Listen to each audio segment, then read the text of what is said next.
Empieza la oración. Buenas noches, esto es Despertando Conciencias Mundiales. Yo soy Lady Arches y estamos haciendo un recuento de lo que vimos el programa pasado. Estábamos hablando de los dioses. Quedamos en que existía una tríada principal formada por Anu, Enlil y Enki, o Ea en acadio, que significa tierra y que también es la madre de Enki, y es un rollo muy raro, pero ya lo dijimos. Les puedo hacer un recuento rápido de otros dioses que hay por ahí. Está Adap, que es el dios del trueno y de la tormenta. Ala, el dios menor, mensajero. Antu, que es madre de Anu, que es el dios del cielo. Anunitu es un dios acadio.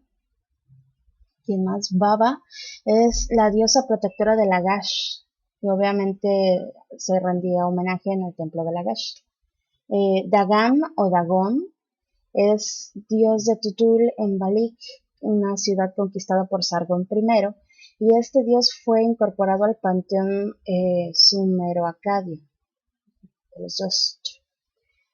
Dumus o Dumuzi, que es el esposo de Inanna, ya hablamos de Inanna, que se volvió dios de la vegetación, moría en invierno y renacía en primavera, ya saben, por este rollo de que Inanna lo mandó al diablo, no lo mandó al hell de ese panteón. Ereshkigal, la hermana de Enki e Inanna, que era la diosa de la oscuridad, de la muerte, del mundo subterráneo, ¿no? Geshtinanna, otro dios. Yugalama, cuyo nombre significa toro del cielo. A Inanna, bueno, que ya hablamos de Inanna también. Ki es la diosa de la tierra, la madre de Enlil. Recuerden que cuando se separan cielo y tierra, Anu se lleva al cielo y Enlil se jala a su madre. En el bueno y en el mal sentido, porque ahí hay un doble sentido muy claro. Está Lama, que es la diosa personal de la ciudad de Gudea. Namu o Nanu, que es la diosa de las profundidades marinas. Se dice que ella, de estas aguas primordiales, nació el cielo y la tierra y todo este rollo, del que ya hablamos también. Chequen los videos pasados. Nidaval o Nisaba o Nasaba, que era la diosa de la escritura, además diosa de los cereales, protectora de los archivos reales. Entonces, ¿quién más? Ningal, diosa de la luna, protectora de Ur. Una muy, muy importante era Ninkasi, diosa de la bebida. Díganme qué tan importante era esta mujer. Bueno, diosa, deidad, lo que sea. Ninki pues era la esposa de Enlil y Ninlil la madre de Sim también. Ninki, Ninlil. Ninmakt, llamada la señora de la montaña, pues era algo así como diosa protectora de los agrícolas, como el santo niño de... No, ¿quién es el protector de los agrícolas? Caramba, no me acuerdo. Ninurta es el señor de la vegetación y de la caza, del arado, que es hijo de Enlil. ¿Quién más? Sin, pues es el dios de la luna, también hijo de Enlil, también hablamos de él y de cómo Enlil pues ya se quedó con la madre de Sin, aunque no estaba tan de acuerdo con eso. Utu, ya hablamos de Utu. Hasta dijimos, Utu. Ok, no me hagan caso ahí. Entonces eso fue rápidamente de lo que estuvimos hablando la vez pasada, dioses sumerios. Luego hablamos del sufrimiento sumerio y de cómo se dan golpes de pecho y de ahí surge la culpa. Las religiones, todas las sociedades gobernadas por la culpa, pues yo creo que empezaron en Sumeria. Bueno, pero lo que pasa es que yo creo de verdad que la civilización del Indo fue anterior a la Sumeria, aunque todos digan lo contrario. No sé, eh, entre más leo, más me late eso. Pero, pues quién sabe, quién nos dice que en ese entonces no había una sociedad globalizada como la que tenemos ahora y pues había comunicación con todos lados, porque hubo una obvia comunicación también con nuestro continente. En fin, sigamos. Eh, no sé si hablé de los textos de Ebla, me parece que eso me falta. Ebla era una ciudad localizada al norte de Siria, sí, al norte de Siria. El sitio se conoce hoy como Tel Mardik, famoso Tel Mardik, y es muy famoso precisamente por los archivos de más de 20.000 tablillas cuneiformes que se datan alrededor del 2250 a.C. Las tablillas están escritas en sumerio y en un idioma que se ha dado por llamar heblaíta, que es anterior al idioma semita y más o menos como el acadio. Lo más importante de las tablas de Ebla, o lo más destacable hasta el momento, es que tienen los nombres de los tres profetas que se mencionan en la Torá. Recordamos que las tablas de Ebla son 1500 años más antiguas que la Torá. Aquí se pueden hacer comparaciones a modo de pregunta, como pues quién pasó a la Torá este contenido, quién se lo heredó, por qué se lo heredaron. Ya en el grupo estuvimos hablando de cómo eh, estos personajes se fueron desplazando por todo el mundo antiguo y fueron creando las civilizaciones modernas.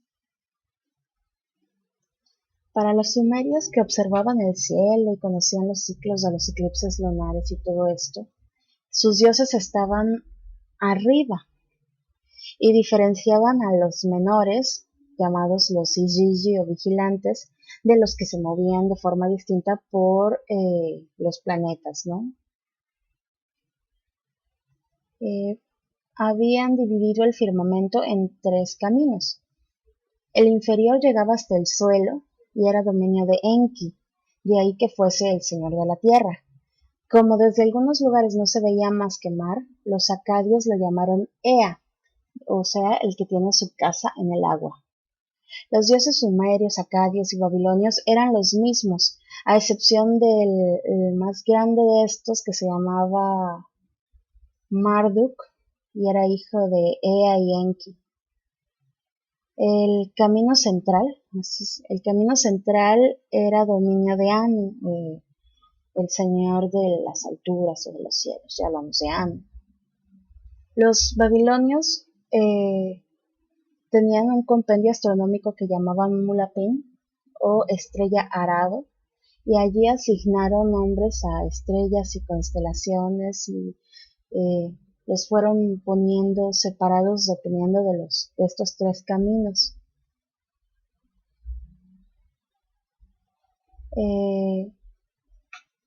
La estrella arado, que no se sabe exactamente cuál era, muchos dicen que es Sirio, así como ya saben, los egipcios siempre andan tomando a Sirio como su estrella eh, de la que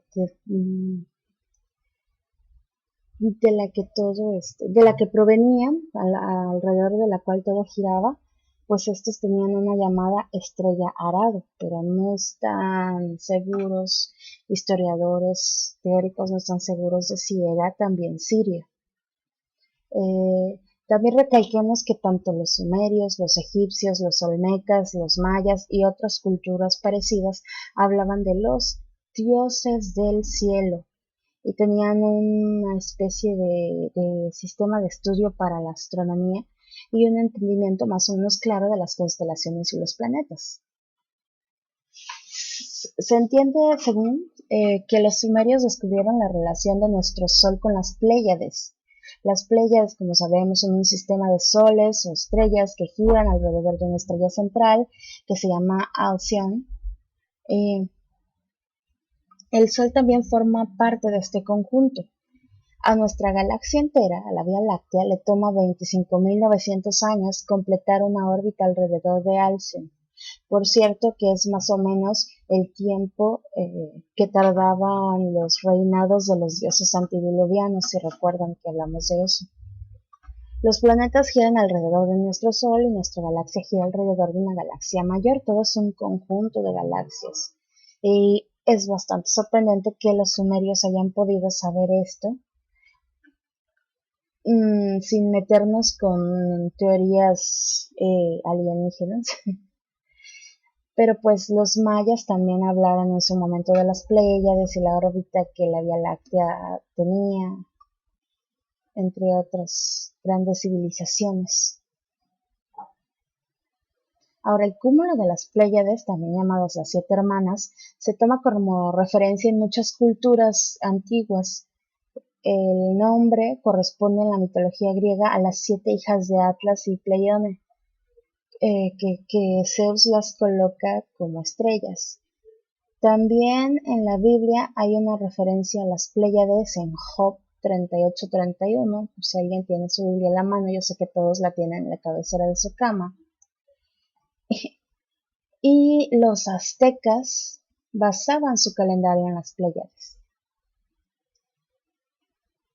Otra de las constelaciones muy nombradas por civilizaciones antiguas como la maya y la egipcia es Orión. Pues todas las civilizaciones a las que tenían, acceso no, pero las que podían conocer.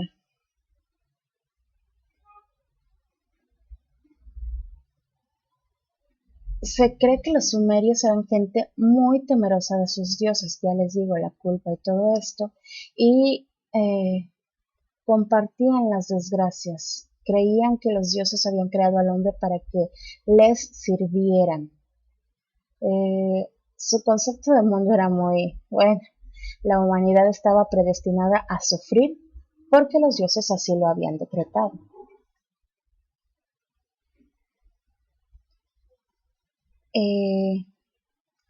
Algo interesante, en 1800, a finales de 1800, el investigador alemán Julius Wellhausen publica prolegómenos a la historia de Israel, y ahí él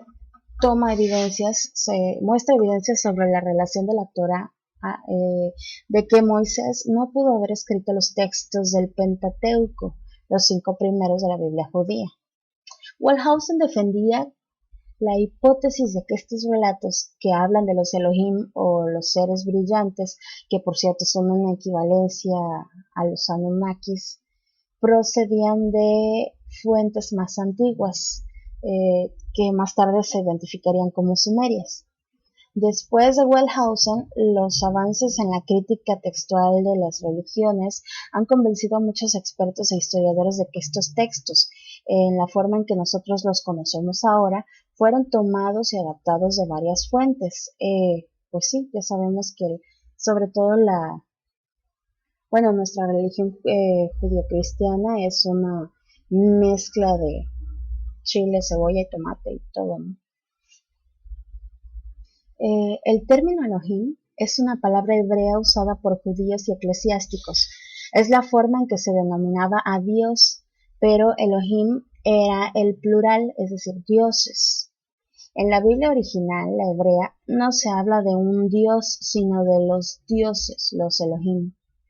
Fue mucho después que se comenzó a usar en singular, que es cuando se unificó la religión, se volvió monoteísta, bla, bla, bla, bla, bla, bla.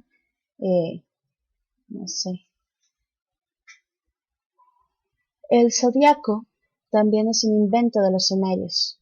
Originalmente tenía 17 o 18 signos, cosa que es poco clara todavía, pero que contenían todos los signos que hoy usamos. Después serían los babilonios los que le darían la forma reduciendo el número a 12, que luego pasarían ya completos, ya como ahora, a los griegos. La civilización sumeria llegó a ser tan avanzada que en las escuelas de sus ciudades-estados se enseñaba matemáticas, escritura, biología, zoología, geografía, teología, botánica. Los sumerios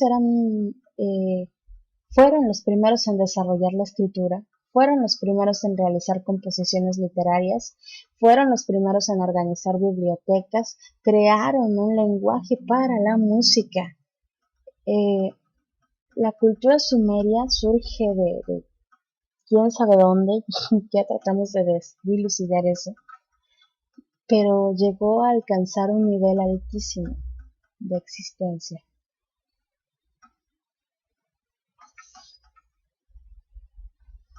Ahora podemos seguir encontrando otras similitudes, por ejemplo, con el ahora, ¿no? Que ellos tenían una trinidad de dioses mayores, ya hablamos de eso, que también existían dioses y diosas patronos o protectores de ciudades, pueblos, etcétera.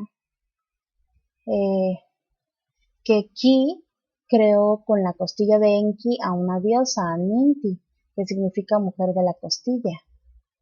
Que Enki creó un lugar donde el hombre podía vivir sin miedo a los animales, serpientes, escorpiones, hienas, etcétera. Un lugar sin terror. Pero Enki descubre un comportamiento inadecuado en los seres humanos y los manda a volar, los expulsa del paraíso. La Biblia habla del Edén, que es una palabra de origen acadio,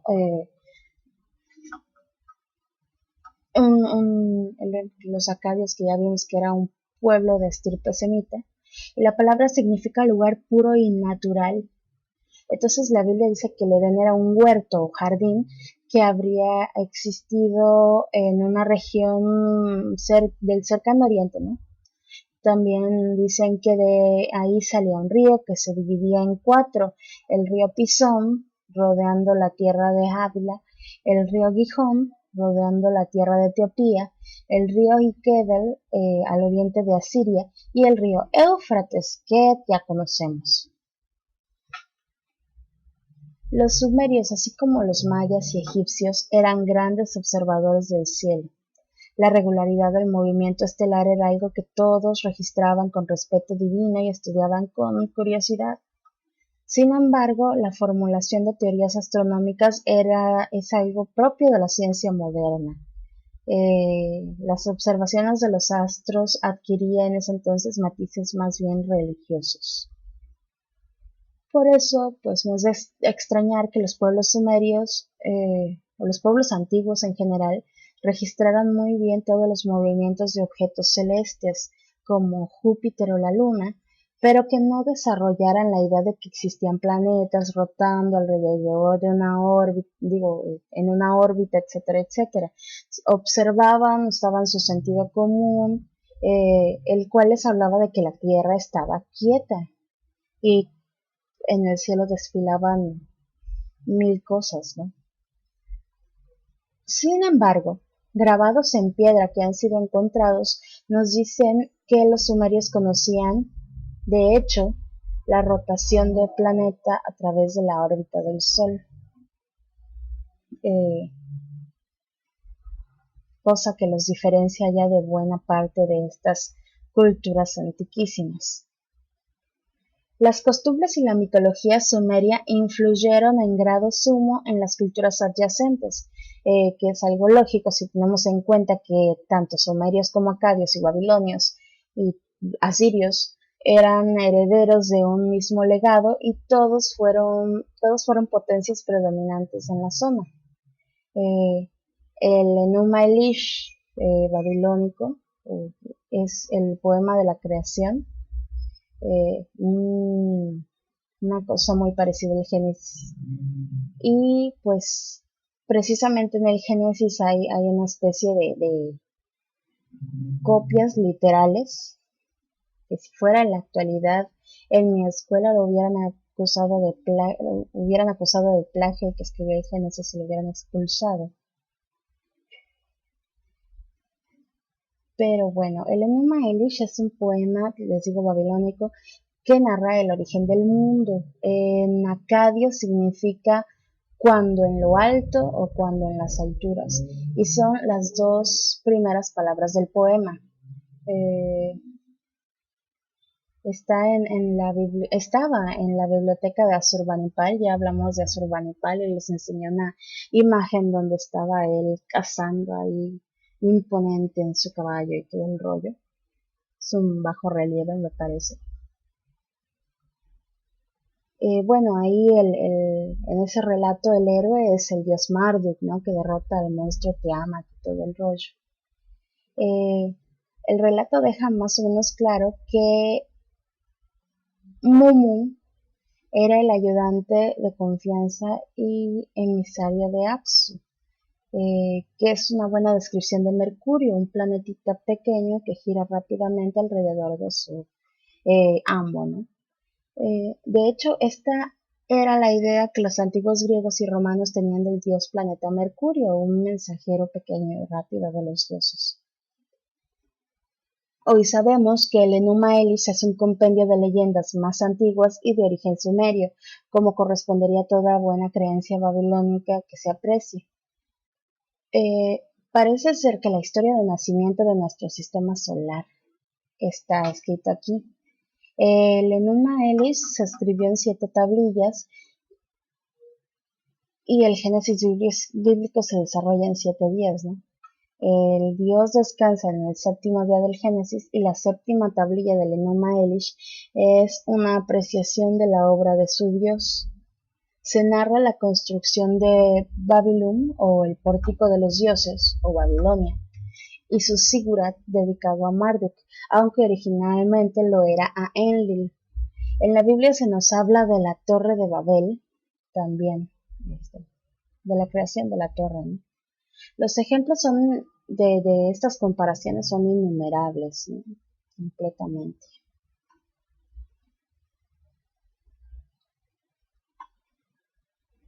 Estoy abriendo para ver si hay alguien por ahí.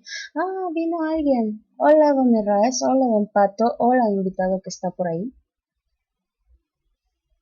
¿Cómo están? Yo aquí hablando, hablando y hablando y hablando.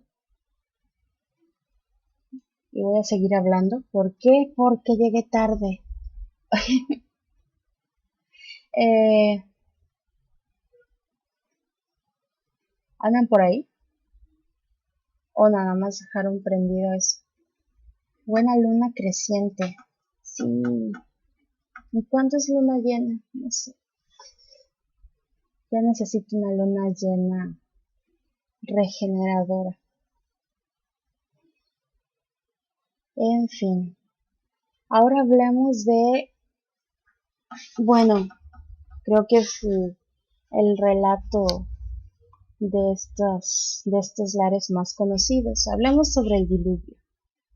El diluvio universal es el nombre de un mito que posteriormente se conoce como un acontecimiento narrado en el Génesis. Primero, en el primer libro de la Biblia, cuando se habla de la historia de Noé y el castigo enviado por Dios. Ahora existe un escrito sumerio que se da por llamar el poema de Gilgamesh. Es una narración de Mesopotamia, eh, considerada como la narración escrita más antigua de la historia. Se usaron tablillas de arcilla y, bueno, la escritura cuneiforme, lo que favorece la preservación de esto. Según la lista real sumeria de la que ya hablamos, Gilgamesh fue el quinto rey de Uruk y el poema trata sobre las aventuras del rey Gilgamesh, también conocido como Istvar, y su amigo Enkidu. Decía don Erecose que en el nombre lleva el castigo. Pues sí, son las aventuras de estos dos cuates en busca de la inmortalidad. Una de las tablillas habla de un episodio muy parecido al de la Biblia sobre el diluvio, además de mencionar otra serie de detalles muy similares a los que podemos encontrar en la Biblia, como el árbol de la vida y todo esto.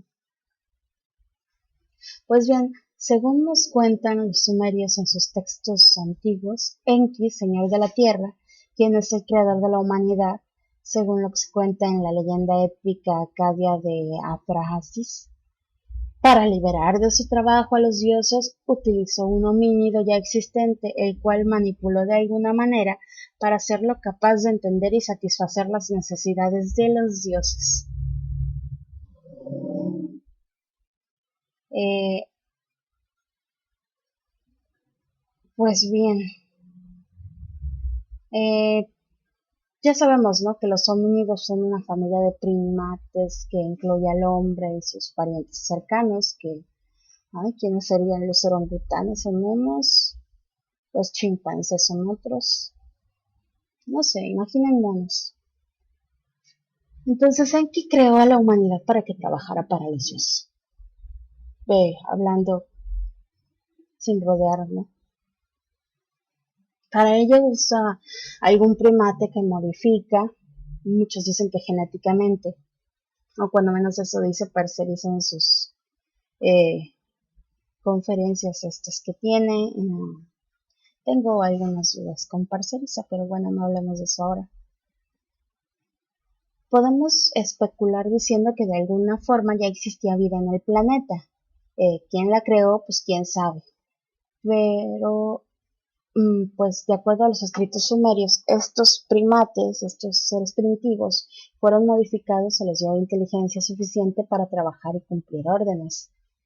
Pero Enki no solo aparece como el creador humano, sino que más adelante en la historia sumeria es una especie de salvador, ya que es quien alerta a Silsudra, el héroe de la mitología sumeria, protagonista del mito sobre el diluvio universal, que precisamente va a caer un diluvio enviado por los dioses para acabar con la humanidad. Entonces, este diluvio, pues como ya saben aquí, porque se ha hablado muchas veces, lo promueve Enlil, ¿no?, el Señor del Cielo, el aliento divino. Lo promueve Enlil ante la Asamblea Divina, aparentemente preocupado por la proliferación del género humano y su comportamiento ruidoso al cuchiplanchar. Enlil consigue convencer al resto de los dioses en la asamblea para que autoricen el exterminio de la humanidad. Esto da origen al relato de este diluvio y todo el rollo. Es interesante que este asunto de exterminar a la raza humana, por las razones que fuera, no solo aparece mencionado en las escrituras sumerias. Los mayas nos hablan en sus textos de algo muy similar. Los dioses que crearon al hombre no estuvieron satisfechos con ellos en más de una ocasión, por lo que lo exterminaban y volvían a crearlo, corrigiendo ciertos errores y así. Y es un proceso que repiten en varias ocasiones hasta que quedan más o menos conformes. Vamos a hacer una pausa, breve pausa. Ustedes